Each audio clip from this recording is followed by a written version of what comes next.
Hey guys, and welcome back to my channel. So today I thought I would sit down because I'm finally feeling better, my postpartum video for you guys. So a lot of you know this already. I write down some things that I need to cover in my videos. I'm a pen and paper kind of girl. So if I am glancing down a lot, it's because I'm looking at my notepad.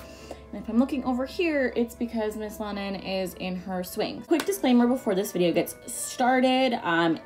I am going to talk about blood and vaginas and boobs and leaking and things like that. So if you are the kind of person who is a little bit squeamish, or maybe you don't have kids and you don't really want to hear about this kind of stuff yet, or anything like that, then I would just click out now, maybe. Just wanted to give you guys a heads up that some of this stuff is kind of gross, but this is a mom channel, so gross is what we got here. Okay, so there's just like a few things that I want to cover first, and then I'll get into, I have a whole list of questions that you guys asked me over my social media. Let's start with just how I'm feeling in general. I am currently 2 weeks postpartum, 2 weeks and 4 days, so almost 3 weeks postpartum. Overall, I feel like healing wise, pretty good. My bleeding has subsided, and pretty much come to a complete stop, and I'll talk more about that in a little. The only thing that I'm really feeling right now is pain from breastfeeding, and I'll get more into that later as well too, because I have a whole little spiel on that. So like stitches and everything like that, I did not tear or need like an episiotomy or anything like that, but I did tear internally. So there is one stitch holding something, you know. She almost didn't even stitch it. She was telling me, like, while she's in between my legs after I had just pushed a baby out, she's like, I'm not even gonna, you know, stitch this up. It's just so minor. It's not even a big deal, you know, whatever. It'll heal on its own. So I was like, okay, cool, awesome, no stitches. It continued to bleed, and she's like, well, this makes me a little bit uncomfortable to send you out like this, so we're just gonna put one stitch in just so the bleeding will stop and you'll be more comfortable and not have to, you know, wear a diaper for any longer than you'd want to. So I have one stitch technically, and I'm not even sure if it's still there. I haven't like examined down there like that. I mean, not internally anyway. I leave that alone for right now. So breastfeeding, as a lot of you know I talked about this several times in all of my pregnancy videos before I gave birth, but I was not able to breastfeed my first daughter, Thea. So this time around, we are successfully breastfeeding so far. She has not had to have any formula yet. She was on the bottle for a while because she was in the NICU and I couldn't be there for every single feeding, obviously. And for a while, she couldn't even latch because she was hooked up to so many cords and wires and feeding tubes and just like so many extensive things. Now that we are home during the day, I don't use a bottle at all anymore. I was there for a while we were kind of getting the hang of nursing. But now that we have our latch down and our technique in general down, I don't feel it necessary anymore. I hate being hooked up to that pump as it is. I spent so much time in her first week being hooked up to that freaking pump, so I just like would love to burn it at this point. I do still every once in a while when I don't feel she's fully emptying me, pump, or in the middle of the nights if she skips a feeding, or if her dad is wanting to bond with her a little bit and feed him, or if I just need a break in general, I will give her a bottle. Like, I'm not against it. It's just not something I feel necessary when I'm the only one here with her during the day. It just seems like more dishes and more trouble than it's worth having to, you know, pour milk into a bottle, heat up the bottle, like all of these things. It's too much. So all in all, breastfeeding is going really, really well, minus the fact that I have mastitis. So I'm currently editing this video. It's a few days after I had filmed this, and I'm talking about currently in the video, like how I have mastitis and like things like that. And I didn't mention that it's the reason why my mood in this video is not super great.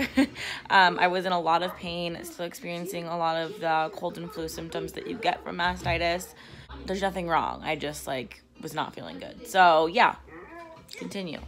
Yesterday and for the past 3 days, I have just felt like total hell.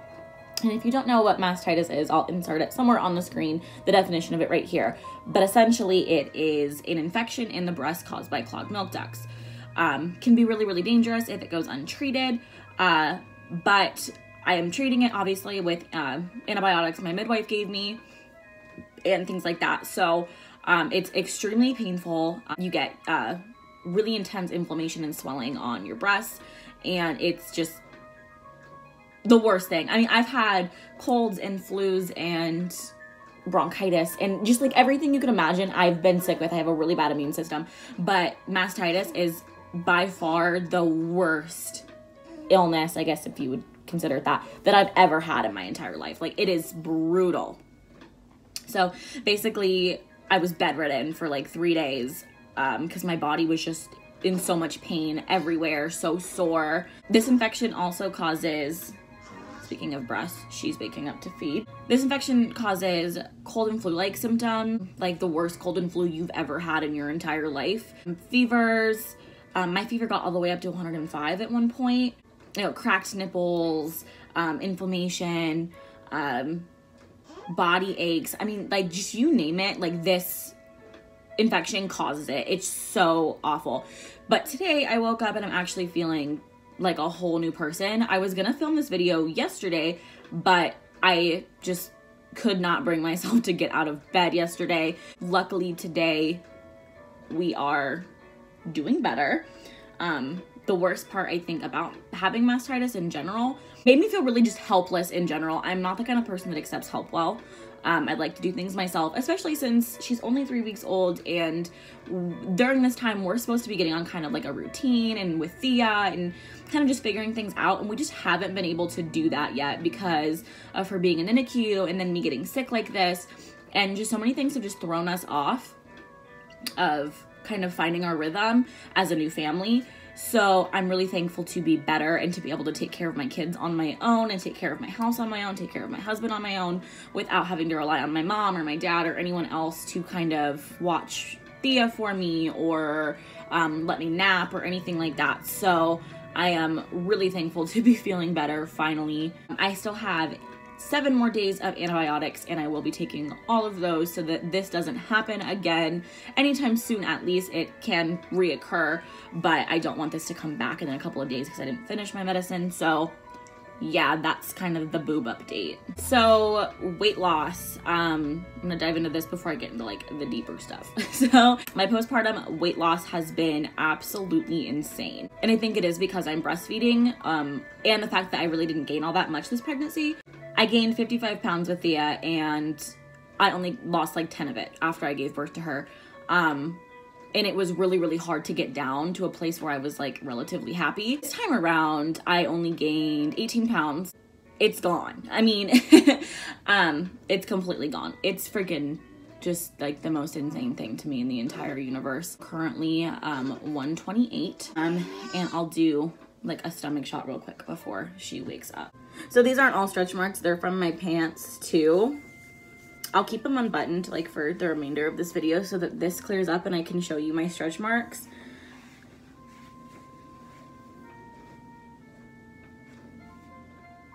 But these are my pre-pregnancy jeans, and they fit like perfectly with even a little bit of space to spare.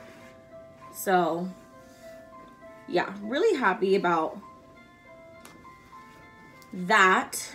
So when the lines from my jeans kind of fade away a bit, I'll show you another shot of like my stretch marks and stuff, because I do have a lot more of those this time around than last time, which is kind of funny to me because I didn't gain nearly as much weight. So but I'm rapidly continuing to lose, so it's a little bit alarming. It's a good problem to have, I guess, but just like the pace that I'm losing at and continuing to lose at is just so different from what I experienced the first time around, so it's a little bit bizarre. But for me anyway, like I said, I didn't breastfeed with Thea, so I'm not exactly sure how normal this much weight loss is. Do you see this? I have hair stuck in my necklace. Of course, everyone's body is different, and if you didn't bounce back like this, I'd hate even using the term bounce back because I think it was just like pure luck and really, really taking care of myself this pregnancy. A combination of the both maybe. But I did not bounce back like this with my first. So if you are not one of those people, please don't feel bad about it, because you just had a human, and it's totally okay for things to not look exactly how they did before. I definitely don't look how I did before having kids. Anyone who knows me on a personal level can tell you that. I was a size 00 and 98 pounds before either of my children. If you are not one of those women that just kind of like goes right back into your pre-pregnancy weight and like your pre-pregnancy jeans, and just don't feel the pressure to do that, because you're gonna drive yourself crazy. It doesn't happen for everyone. I think it happens less than like the media makes it seem. Also remember that, you know, celebrities and people like that have a lot of money to look that way, so don't let that influence how you feel about your postpartum body. Don't beat yourself up, because you're beautiful and you did the most beautiful thing in the entire universe and gave birth. You're a badass, and own that. So this is a topic that I wasn't sure I was going to include in this video, but it was requested that I include it. So I want to talk about postpartum depression and baby blues. Well, I'm not sure if what I'm experiencing is baby blues transitioning into postpartum depression, and it very well could be. I am not aware of it quite yet. I will tell you the symptoms I'm experiencing are baby blues symptoms, but they have gotten progressively worse instead of better, which they're supposed to over, you know, 2-3 weeks. The symptoms that I am experiencing in terms of my mental health and emotions and things of that nature, just pure rage all the time. I am just angry at nothing, which is really not great when you have a toddler and a newborn.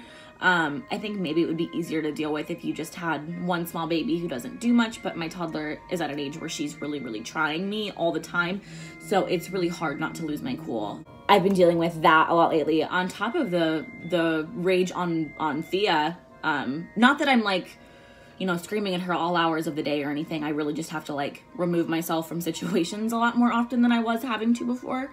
I am going like rage mode on my husband all the time. Like, for example, Thea has like screw-on like Starbucks cups that she drinks out of with a straw. She prefers that to like a normal sippy cup. I couldn't unscrew the lid because my husband likes to like Hulk man screw things on. I think that's like a man thing, but it's infuriating sometimes. But normally it's the kind of infuriating that's like, damn it, and then you like move on. Like, it's not like something that actually makes you mad, it's just annoying. I remember being in the kitchen trying to unscrew this so that Thea could get water, and it wasn't unscrewing because it was on there too tight, and I like charged into the bedroom where Jake was and just like let him have it about him screwing this lid on too tight. And I knew as I was screaming at him how ridiculous this sounded, but I couldn't stop it from coming out of my mouth. Like, every bone in my body just like got hot, and I just saw red and just went rage mode. And that happens to me at least 2-3 times a day on Jake in particular, and I feel so awful about it, and I am constantly apologizing to him, and I just like, it's so aggravating. The fact that I can't control my anger makes me angry, and it's a lot. Another symptom that I am having emotionally is just feeling really lonely and kind of just like helpless. Especially being bedridden the past few days, I think that really exaggerated that symptom in particular. I spent a lot of time alone in bed, or just alone in bed with me and Lennon, and that made things really hard. I think that my rage for a while was making Jake kind of walk on eggshells around me, so I wasn't feeling very connected to him, which was making the loneliness feel even more exaggerated. Still is making the loneliness even more exaggerated, even though that is a conversation we have had recently and are, you know, working on my rage issues and things like that. Another symptom that I'm having is just kind of beating myself up for everything. You know, when Lennon won't latch properly, I blame myself. When the house isn't perfectly clean, I blame myself, and I question why I am even allowed these beautiful children. you know, when Thea throws a temper tantrum, I make it my fault somehow, even though could be something as stupid as she wants to feed the fish, you know, like, or, you know, toddlers throw temper tantrums over every little tiny thing, and that's inevitable. It's going to happen, and they don't make sense half the time. But I, of course, have lately been finding myself blaming myself for that. I just feel like the house is like falling apart sometimes, and that is better now that I am out of bed and I'm able to do more. But that was really, really difficult. It made me feel like a failure as a wife and as a mother.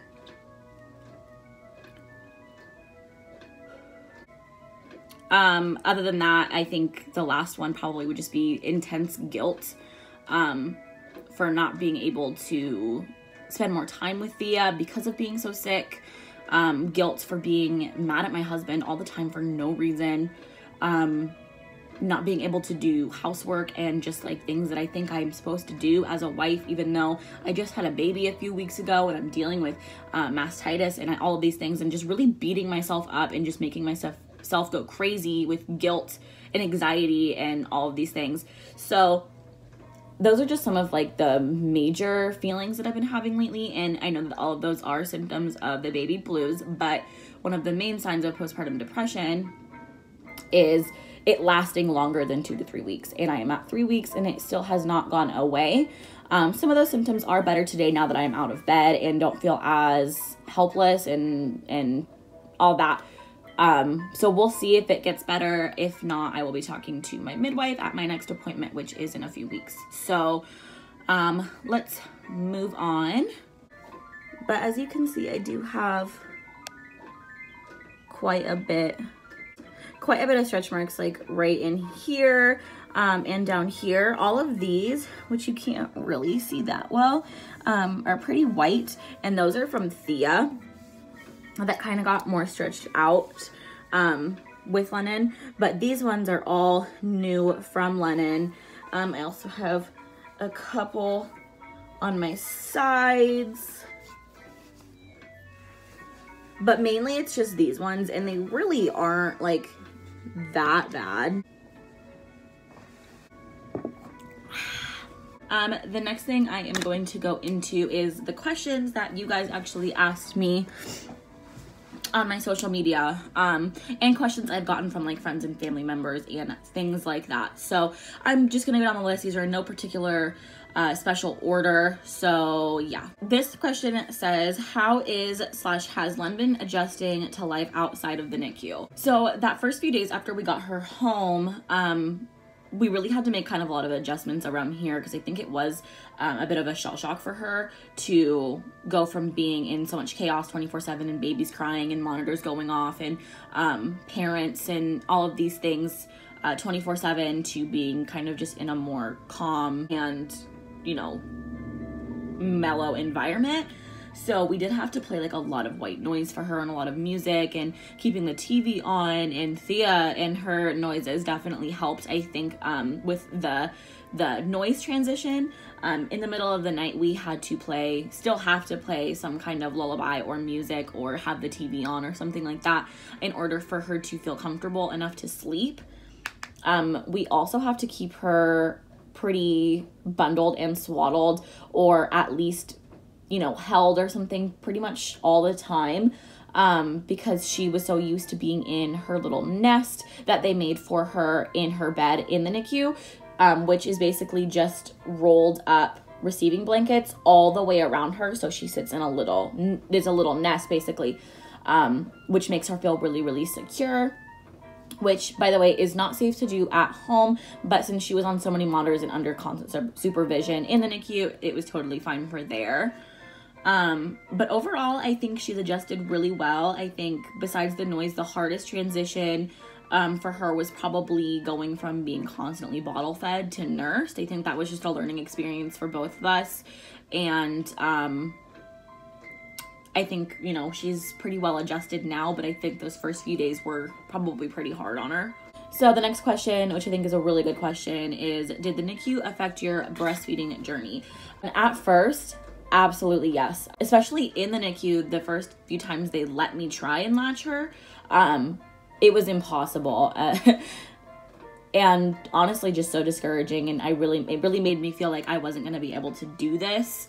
After we got home, we were in our own environment and could really just go for it and continue to be consistent with it. It really did get better. But yeah, I think there is even still sometimes where she does prefer the instant gratification of a bottle, and pace feeding does help that. But I do think that there is sometimes where it is frustrating for her to be on the breast, because it is a little bit more work than what she was getting in the NICU. Overall, I think that just like with the last question, we are very, very adjusted now with our breastfeeding journey, and I think we're on a much better path now. So yeah. How has Thea adjusted to being a big sister? I think that some days are worse than others, and overall she is absolutely in love with her baby sister. Constantly wanting to hold her and feed her and give her kisses and just like all kinds of things like that. So she really is great with her. She's never tried to hurt her. She's very gentle. The only differences I've really seen myself in her behavior is just there's more temper tantrums, which I think is just really attention seeking, which I don't blame her, and just a lot more jealousy, which isn't a constant thing, but there is sometimes where I will be really focused on what I'm doing with Lennon, and I will forget that Thea needs me too, and have to kind of snap myself back into reality where my toddler is still just as helpless, not just as, but is still helpless and still needs me just like her baby sister does. So once I kind of get to that point, then it is a lot better for Thea, but there is still some jealousy, which is totally normal. And like I said, like way earlier in this video, we really haven't had much of a opportunity to adjust to this new kind of chaos, because of just the constant battles we've been thrown at since she's been home. So we're still adjusting, and she's still adjusting, and everything that she is doing is perfectly normal and perfectly okay. But all in all, I think she really, really loves having her here, and I know that as Lennon gets older, she's going to continue to love having someone to grow with and play with and hopefully be close with their entire lives. That's what I'm hoping for anyway. How have you and Jake adjusted to this new life? It's a great question. I think that it's been a hard transition in different ways than I think I was expecting it to be. I was expecting it to be hard because we had to readjust to not sleeping again and, you know, dealing with Thea and the baby and like all these things. But that's not really how it's been hard. It's been hard to remember that we are husband and wife as well as mother and father. So I think we forget a lot of times to have conversations about things that aren't about the babies, or to really make time to, you know, devote into one another and things like that. So that is something that we are working on. But for, you know, the first week there, well, the first week she was home there, it was really hard transition. I think we were just so on parent mode, we forgot to be on husband and wife mode and take care of each other as well as take care of our children. So that is something that is getting better, but it has been a little bit rough to jump from one baby to two. Can you compare the two births and your postpartum experiences between Thea and Lennon? My birth experiences were polar opposites from each other. With Thea's, I got all the drugs, everything you could possibly imagine. IV, pain meds, epidural, everything. And to be honest with you guys, I really don't remember much of that experience. I was very, very out of it. I don't remember for several hours after I gave birth. I don't even really remember after we came home. I was just in such a haze and like just very out of it for several days after I gave birth. It was very, very bizarre. That was not a great experience for me in terms of that. I mean, her labor was very easy.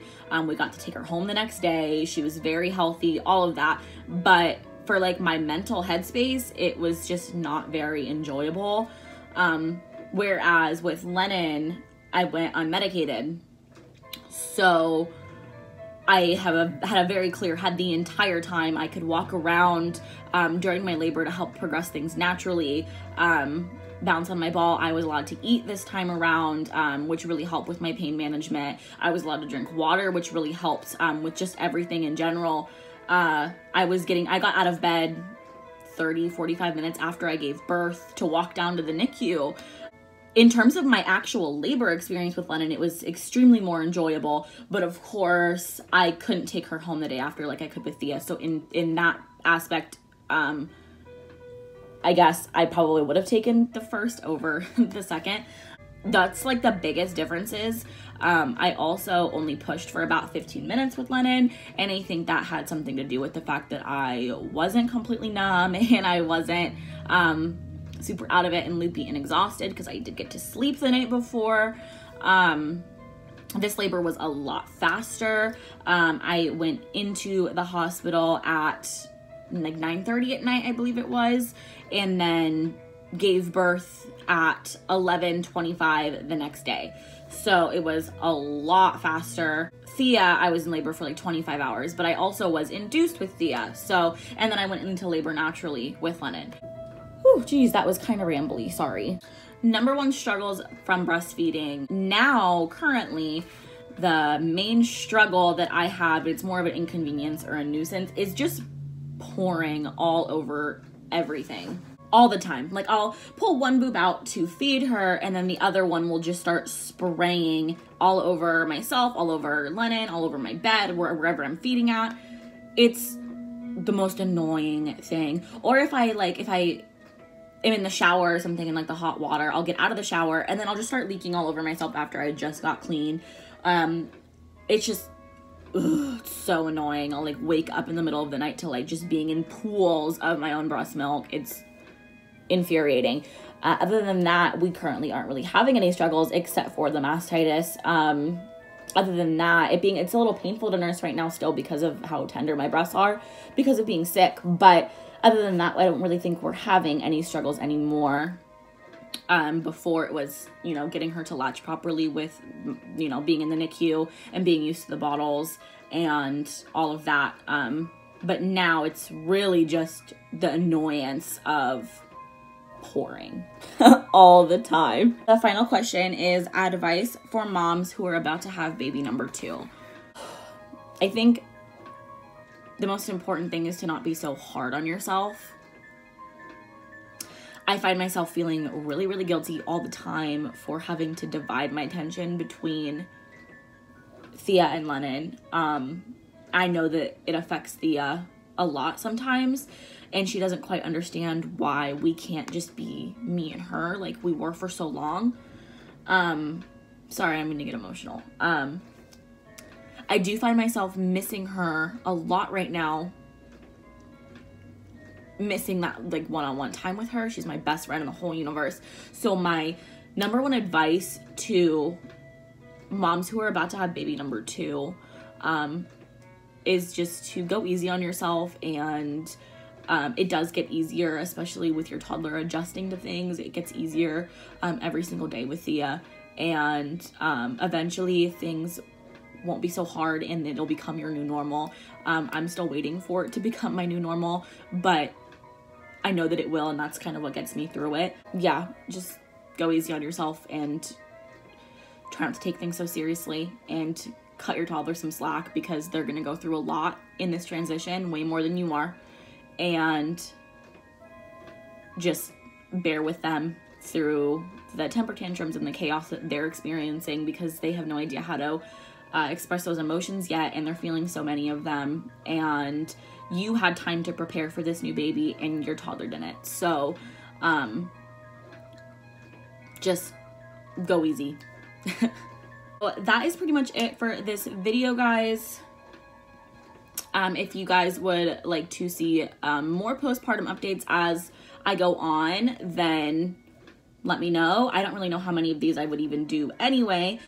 I will be posting Lennon's update video in the next couple of days. This video is already like 20 minutes long, so I don't want to add that in here, but that'll be coming shortly as well. I'm going to do another day in the life video now that I have 2. So just lots of things to come. Just thank you guys so much for watching, for all of your love and support.